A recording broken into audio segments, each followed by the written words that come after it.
Mga kwento ni Felmo.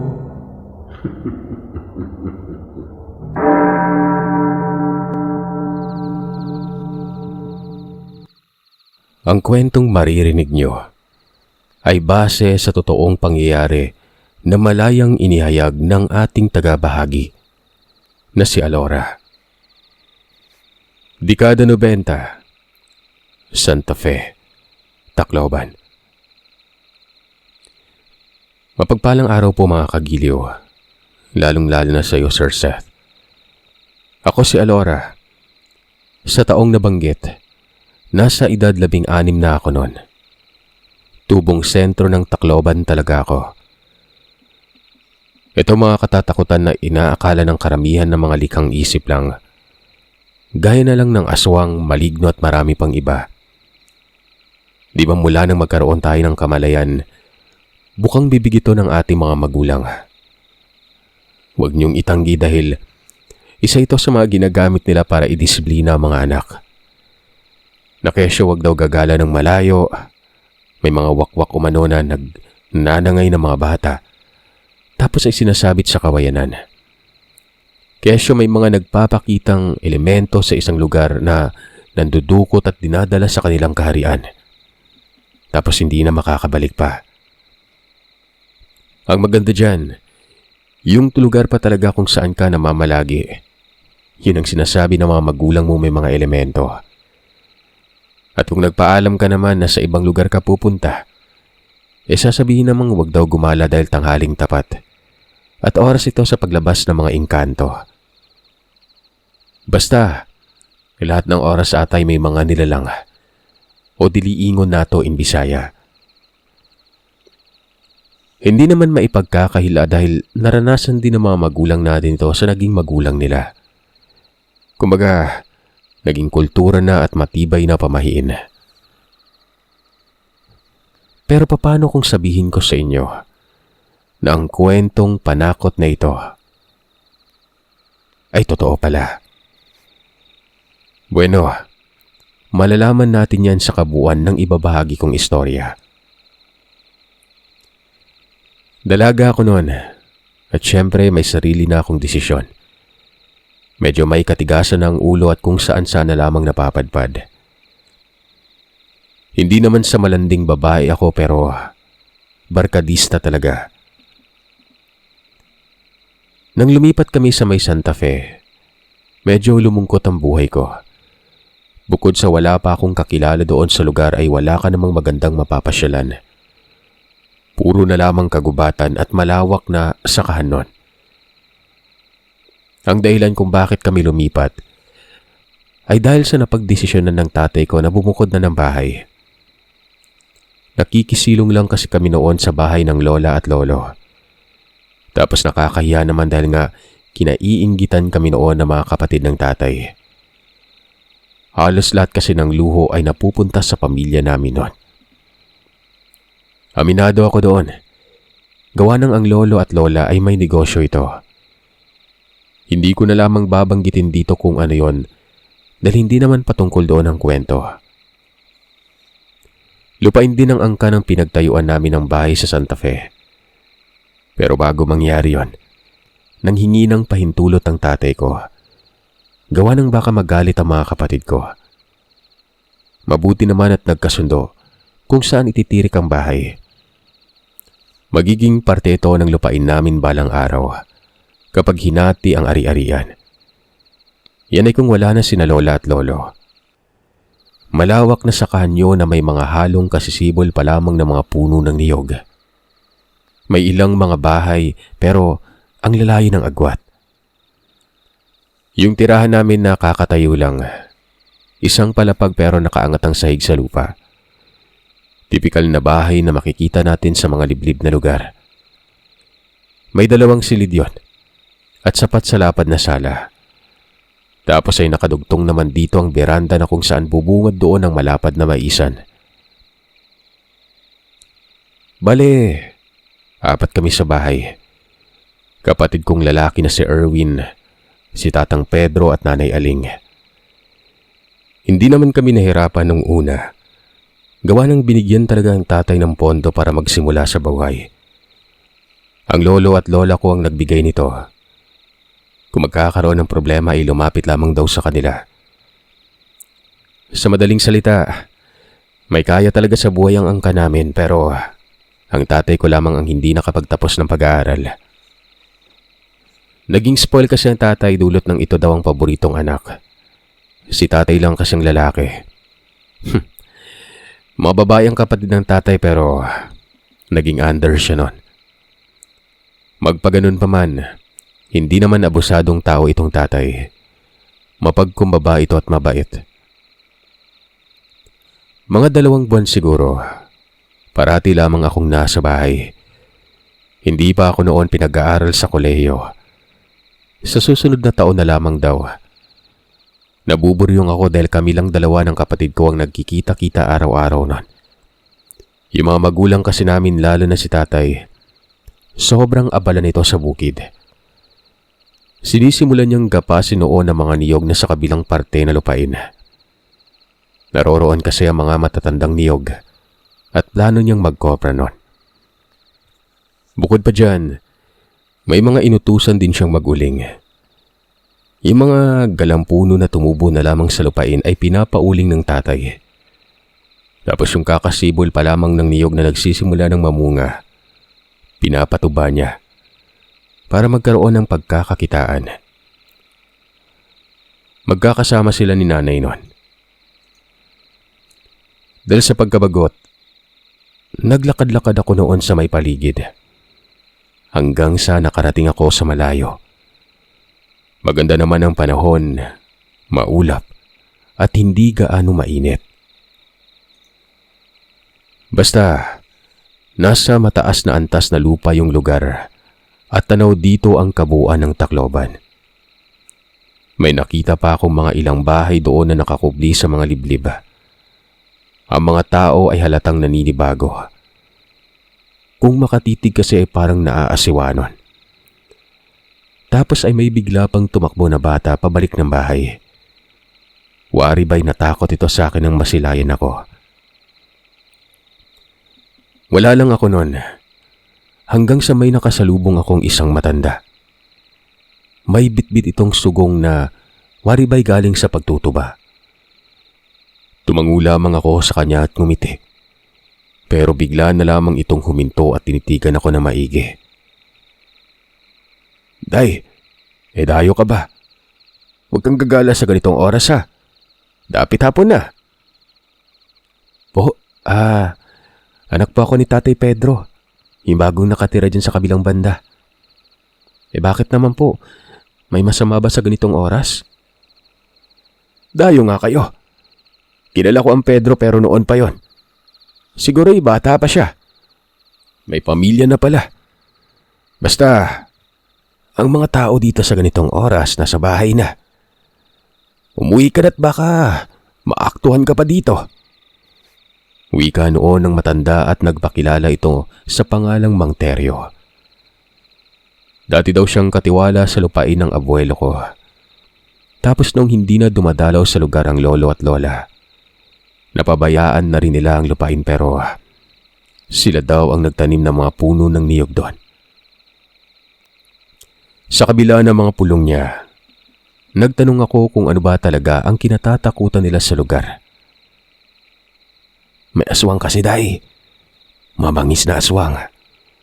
Ilan sa mga kahayupan dito na pagkadiskitahan na.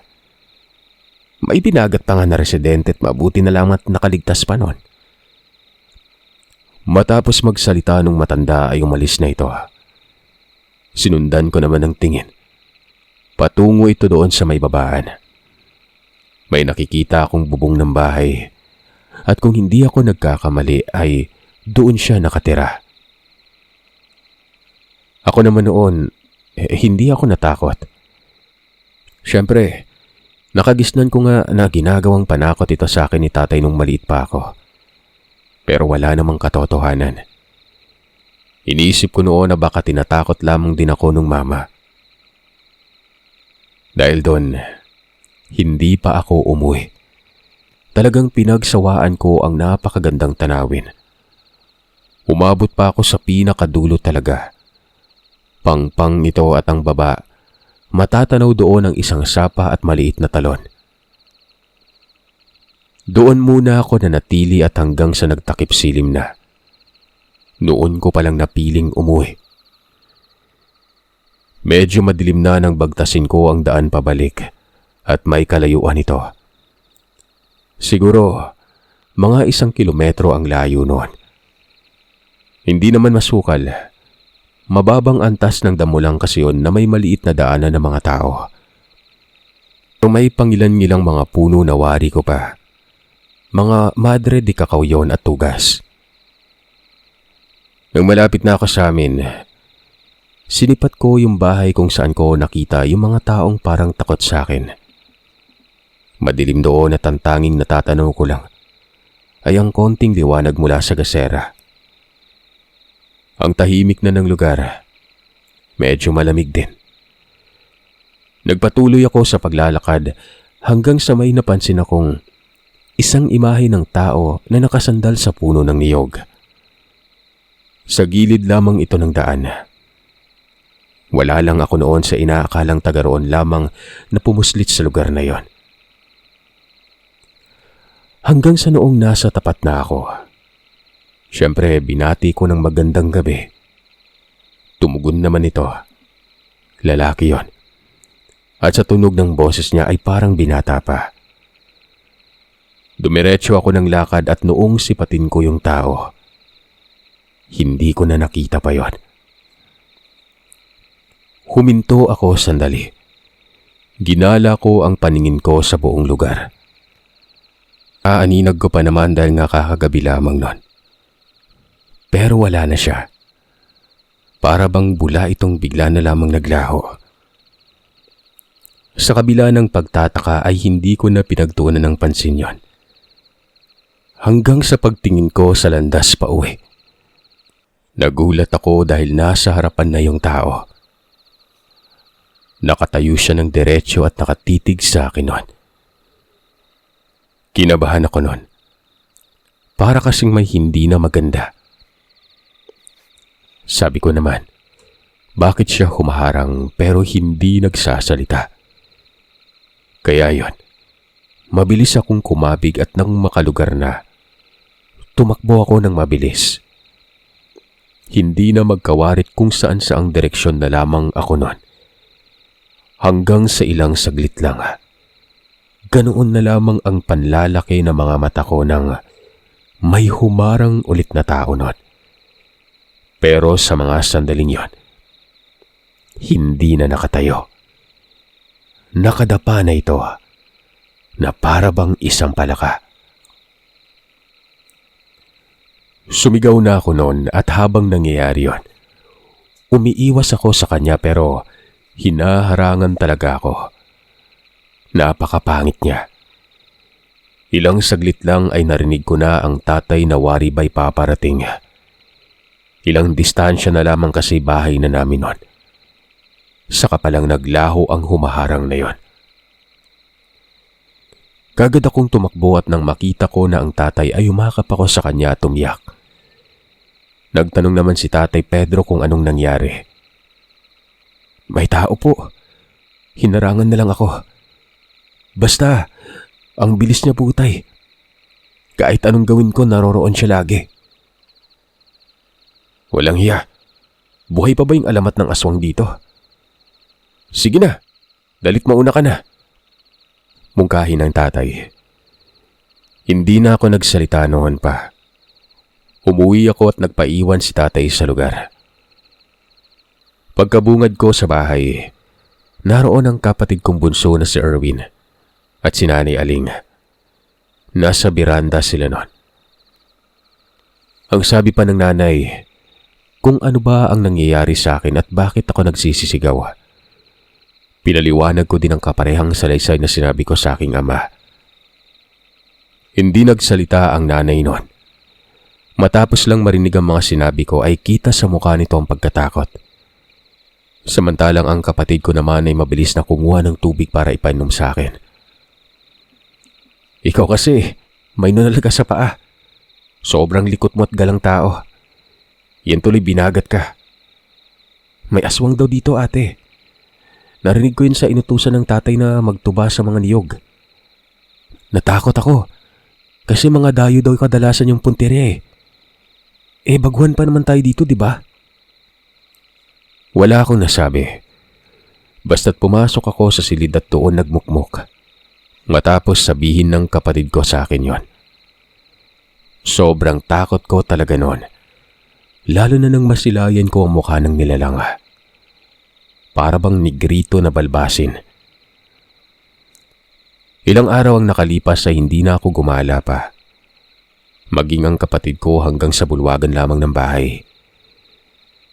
Kaya palang tahimik ng lugar na halos wala kang makitang tao na naglalakad at kung meron man ay may kasama ito at hindi pa isa-isa. Lalo na kapag bata. Hanggang sa napabisita na lamang bigla itong si Mang Teryo. Kinamusta ako. Nakarating kasi sa kanya ang pambabagat sa akin. Dahil na rin ito kay tatay na sinuyod ang lugar at nagtanong-tanong kung may nakakakilala ba sa aswang na nambabagat na yon. Ang sabi ko naman kay Mang Teryo, ayos lang, mabuti at tumating kaagad ang tatay. Siguro kung hindi lang nangyari yon, patay na ako. Sabi ko naman sa iyo, huwag kang gagala sa ganong oras. Ayos lamang sa umaga basta pagdating ng hapon na ba'y nasa bahay ka na lang. Mahirap mag-isa dito day. Tiyak mapagkakadiskitahan talaga ng aswang. Wika ni Mang Teryo nun. Dagdag pa niya, sinubukan na umanong tugisin ng aswang. Pagkatapos noong may nangyari ding pagbabagat. Inisa-isa nila ang bahay sa lugar. Nakatitiyak kasi ang mga residente na isa lang ito sa mga kapitbahay. Sobrang ilap at talino. Napakagaling umano magtago. Noon umano, sinubukan pa nilang lagyan ng pain. Kaso hindi naman kumagat. Kaya yon, hinala nila ay kakilala lamang talaga. Dahil kung hindi pa, kakagat yan sa pain eh. Biro mo, buntis umano yung nilagay sa may liblib pero walang sumipot na aswang. Isa lang ang ibig sabihin nun. Kapitbahay lang yan. Hindi naman nagtagal si Mang Teryo. Umuwi ka agad dahil pupusit pa ito sa mga pinagtutubuhang niyog. Maraming araw pa ang lumipas hanggang sa nabalik na ang klase. Yung kapatid ko lang naman ang papasok nun. Second year high school siya. Atid sundo siya ng tatay ko. Naging abala pa dahil kumakain talaga ng oras yon. Ang layo ng eskwela at wala pang masasakyan. Siyempre ano namang sasakyan doon ni bukid yon. Maliban na lamang sa baka o hindi naman kabayo. Hanggang sa naglaon, si Erwin na lamang mag-isa ang patungo at pauwi. Wala naman kasing nambabagat lalo't hindi inaabot ng dilim ang kapatid ko. Pero ayun, parang lampang tuta ang kapatid ko. Tumatakbo kasi ito pauwi. Ito na rin ay para hindi na abuti ng gabi.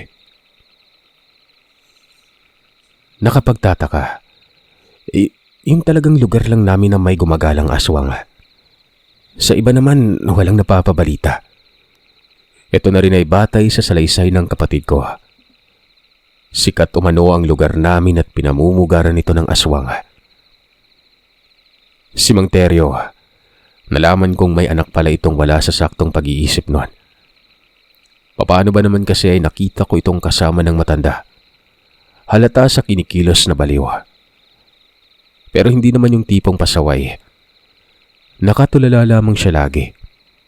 Naawa nga ako dahil alam kong mabigat yon para kay Mang Teryo. Lumisan kasi ang kanyang asawa na ito sana ang tagabantay. Hindi naman pinaalam kung anong dahilan kung kaya kung nasaan man si Mang Teryo ay nakasunod lamang ang anak niya. Lalaki ito na sa pagkakatansya ko ay mga 30 ng edad nun. May kapatid daw yun pero bumukod na dahil may sariling pamilya.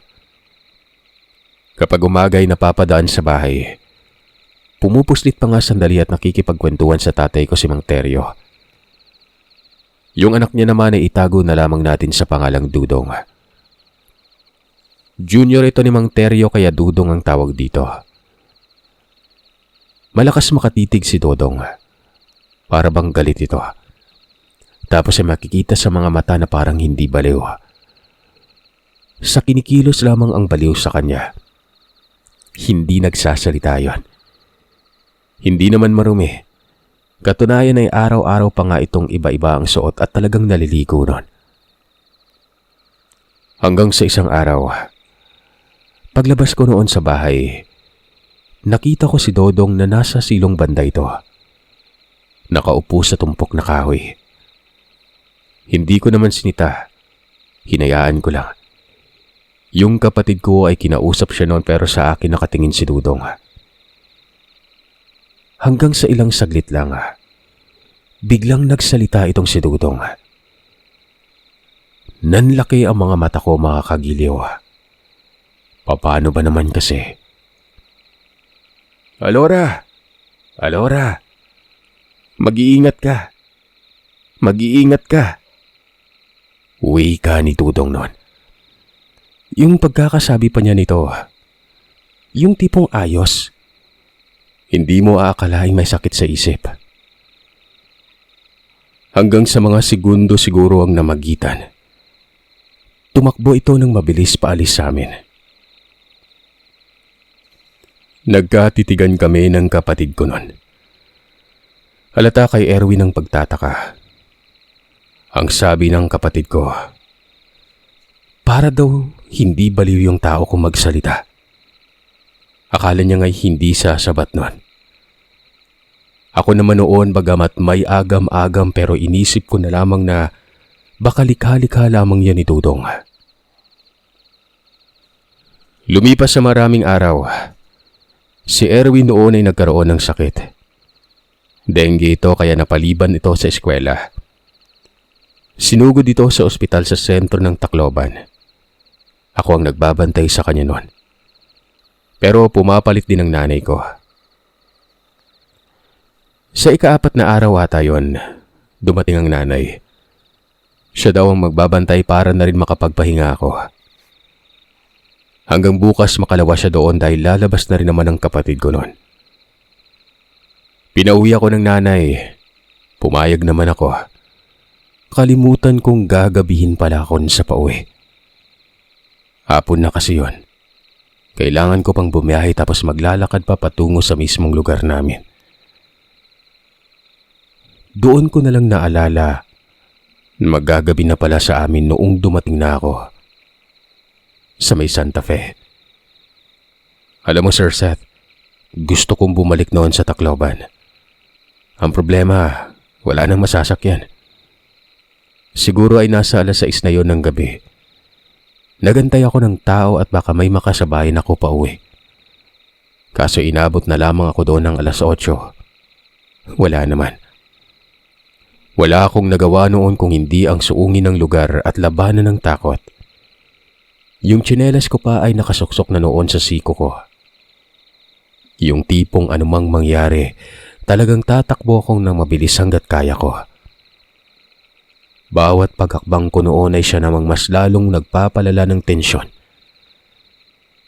Basta noong malapit na ako sa amin, gumaan na ang pakiramdam ko. Mabilis akong tumakbo at sa kabutihang palad ay nakarating naman ako sa bahay. Hingal na hingal pa ako noon. Tumingin-tingin ako kung nasa bahay na si tatay. Wala pala. Hindi ko alam kung nasaan siya kaya inisip ko noon na baka may pinuntahan lang. Kaya naman minabuti kong isara ang pintuan at bintana. Sinindihan ko ang 2 gasera. Isa sa sala at isa naman sa silid noon. Bagamat nakarating na ako sa bahay pero naroon pa rin ang pangangamba. Paano ba naman kasi? Ako lang mag-isa doon. At unang beses yun nangyari. Hindi na nga ako naghapunan noon kahit may nakahanda pang pagkain. Paksiw na isda yun na tinabi ng nanay sa aparador doon sa may kusina. Kasama na ang kanin na nasa plato. Mga 10:00 ng gabi, nakarinig ako ng mahinang sitsit. Yun bang parang may tao sa labas nun? Sinubukan kong silipin sa bintana doon sa may silid. Nang wala akong makita, ay lumipat naman ako sa sala para doon naman sa bulwagan ng bahay. Yung bintana kasi ng silid ay nakaharap yun sa may likuran. Hanggang sa may nasilayan akong nakatayong tao doon malapit sa may daanan. Kala ko pa nga si tatay yon. Nilakihan ko ang pagbukas ng bintana. Inilawan ko ng gasera. Biglang naglaho yon. Doon ay kinabahan na ako. Kaagad kong naalala ang nangyari sa akin. Baka aswang yon na umaaligid sa bahay dahil nga mag-isa lamang ako doon. Isinara ko ang bintana at muling pumasok sa silid. Hindi na ako mapanatag noon. Aminado akong ako na ang punteriya ng nilalang. Ilang sandali lang, may kung anong kumakalusko sa silong. Kasabay naman noon ang tunog baboy na parang humihilik. Tapos kumakalampag ang mga kahoy sa ilalim. Dito, kahit natatakot na ako, pinili ko pa ring silipin yon. At doon mga kagiliw, kitang-kita ko na nakatingala ang isang napakapangit na nilalang. Ito na yung aswang na bumagat sa akin. At sa puntong yon ay mas naging malinaw sa akin ang mukha niya. Natatamaan kasi ito ng liwanag mula sa may sala. May siwang doon. Napakaitim ng mga mata niya. Kasing itim ng dilim. Yung balat, kulubot ito ng may pagkaitim din. Habang yung mukha naman ay parang nakasimangot na aso. Basta, nakakakilabot talaga. Hindi na ako noon gumalaw. Nasa ibang direksyon siya nakatingin pero bahagi pa rin yun ng silong namin. Umiiyak na ako, lalo na nang kaskasin ng nilalang na yon ang sahig. Wari ba'y gustong baklasin ng mga tabla? Sa tindi ng takot ko noon ay napasigaw ako ng tulong. Tumakbo ako sa sala at doon ay muli kong sinara ang bintana at sumisigaw. Pero parang walang nakakarinig nun. Habang nangyayari naman ang pagsisisigaw ko, mas lumala naman yung pagkakaskas. Tapos ay nakarating na ito sa bandang beranda. Narinig kong tila umakyat pa ito ng bahay. Tapos umalog yung pintuan nun. Wala na. Nagtatatalo na talaga ako. Panay tawag ko sa pangalan ng aking ama pero wala talaga. Nagtungo ako sa kusina. Yung pagkatakot ko ay napalitan na ng pagkadesperado.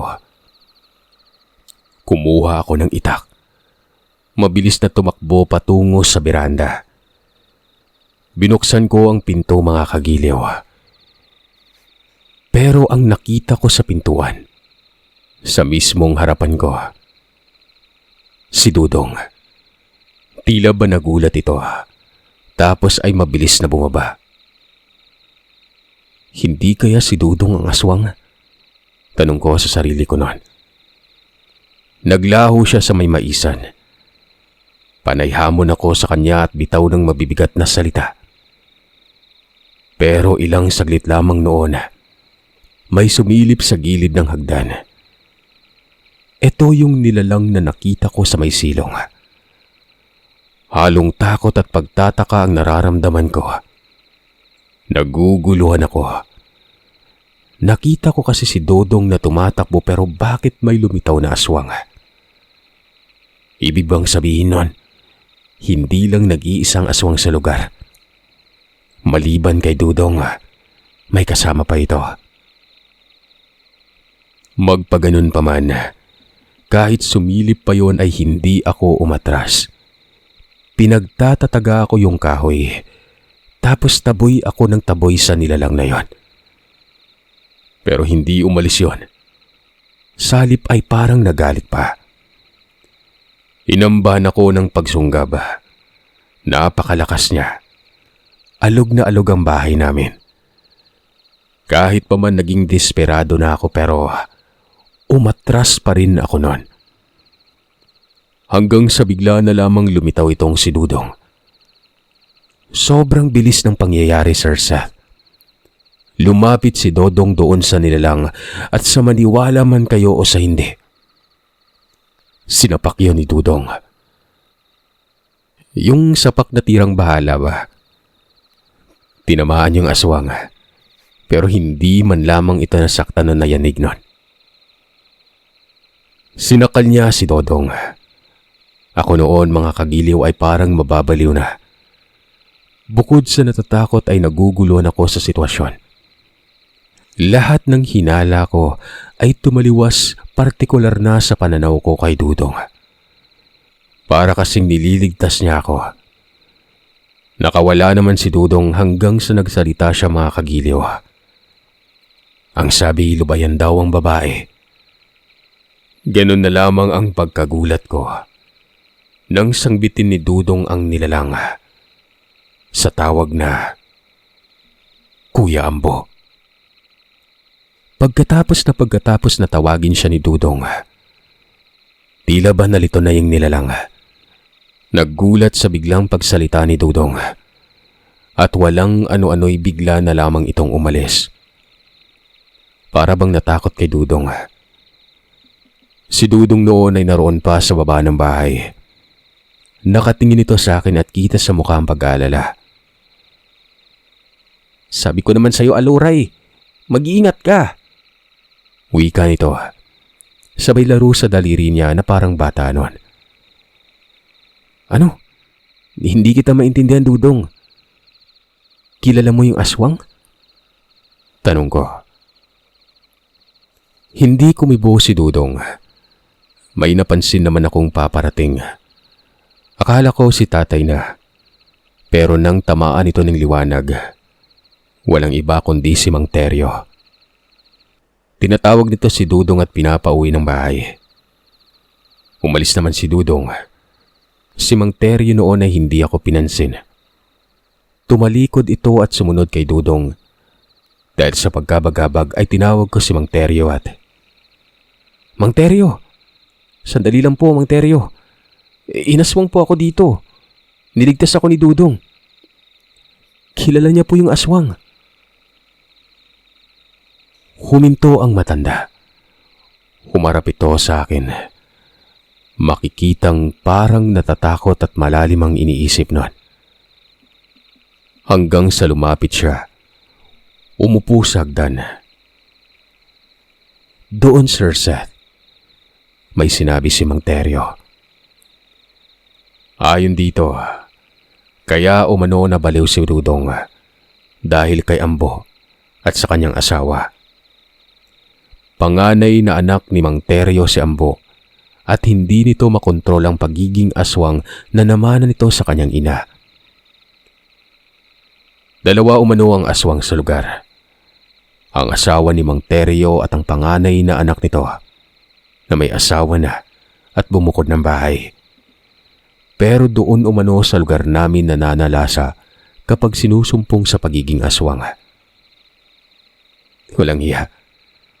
Kaya pala hindi matugis-tugis ang nilalang dahil kapamilya lamang din naman pala ni Mang Teryo yon. Nagpatuloy ito sa pagsasalaysay. Alam ng karamihan sa lugar ang sitwasyon ng kanilang pamilya. Sa totoo niyan, siya ang nag-abiso sa mga tao na wag gagala sa takip silim. Inamin niya din na ang aswang ay ang kanyang asawa at isang anak. Nagkaroon sila ng alitan ng kanyang asawa noon. Sinabihan niya kasi itong sitahin si Ambo na wag manggambala, lalo na sa katitira pa lamang sa lugar na residente. At kami yon. Pero hindi daw yun naging madali. Dahil nga si Ambo ay kakayanggaw pa lamang. Ilang taon pa lang yon at hindi pa alam ang ginagawa kapag sinusumpong. Tapos, sinabihan niya ang asawa na kapag may nangyari daw sa amin, papatay niya mismo ang asawa niya, maging ang panganay niyang anak. Kaya ayon, umalis umano ang kanyang asawa noon. Sa atin lang to, Day, ha? Ako na bahala sa anak kong panganay. Kung papatayin ko siya para lang sa ikabubuti, gagawin ko yon. Pero sana wag nang umabot doon. Matapos makapagsalita ni Mang Teryo, umalis na ito. Ako naman noon ay hindi nakapagsalita. Natulala ako. Siyempre, sino ba namang hindi? Revelasyon yun na siyang malaking twist ng lahat eh. Ilang saglit lang, dumating ang tatay ko. Aba, sinundo pala ako nito doon sa babaan. Napakatagal niyang nagantay kaya bumalik na lamang siya noon. Sa kabilang daan siya dumaan, kaya sinabi kong hindi talaga kami makikita kung ganon. Pero matapos noong isiniwalat ko kay tatay ang nangyari, galit na galit si tatay. Animoy gusto pang sugurin noon ang bahay nila Mang Teryo. Pero pinigilan ko ito. Mabuti na lamang at nadala sa pakiusap. Pero nung sumunod na araw, pinuntahan pa rin niya. Sumama ako noon. Nang makarating kami sa bahay ni Mang Teryo, bumungad kaagad sa amin si Dudong na nasa bulwagan ng bahay at nakayakap sa lupa. Tapos ay naririnig namin na tila may pinapapagalitan si Mang Teryo sa loob nun. Pagsilip naman namin sa bintana, nakita ko ang isang lalaki na matipuno at nakayuko. Kung hindi ako nagkakamali noon, ito na si Ambo. Nang mapansin naman kami ni Mang Teryo ay kagad itong humingi ng dispensa. Yung anak niya umano ay pinagsasabihan niya. Umiiyak yun at sinabing hindi niya talaga magawang makontrol ang sarili. Mantakin niyo, ganoon pala ang aswang. Hindi alam ang ginagawa. Si tatay noon ay kumalma na lamang bigla at para bang naiintindihan ang sitwasyon. Nag-usap sila at sinabi ni Ambo na lalayo na lamang siya. Hindi naman pinigilan ni Mang Teryo dahil yun ang mas ikabubuti. Ilang sandali lang, umalis na si Ambo. Patuloy sa paghingi ng dispensa si Mang Teryo. Kahit kailan umano, hindi niya na pababalikin pa ang kanyang asawa sa lugar. Kasama na ang kanyang anak na panganay. Siyempre nagtiwala kami doon. Ito yung pinupukol kong punto. Totoo talagang umiira lang nila lang pero labag ito sa kanilang kalooban. Ganun pala talaga kabangis ang mga nilalang na yan. Sa kabutihang palad, ilang araw, linggo at buwan at taon, wala nang paggagambala pa sa lugar namin. Yung mga tao ay naging kampante na, pero naroon pa rin ang takot. Kahit papani nag-iwan pa rin ng pobya ang pananalasa ng aswang. Namatay na lamang noon si Mang Teryo, pero wala nang gumagampala pa. Si Dudong ay ipinagamot ni tatay, pero hindi na gumaling yon. Nagpagala-gala na lamang yun na para bang taong grasa. Naaawa man kami pero wala kaming magagawa. Magiging pabigat lang kasi yon sa buhay namin. Sapat na yung pagpapagamot pero yung pag-aarugan ako, hindi daw pwede yon. Malay daw ba namin baka pumatay na lamang yun bigla. Kahit hindi pa, nahahawaan ng pagiging aswang.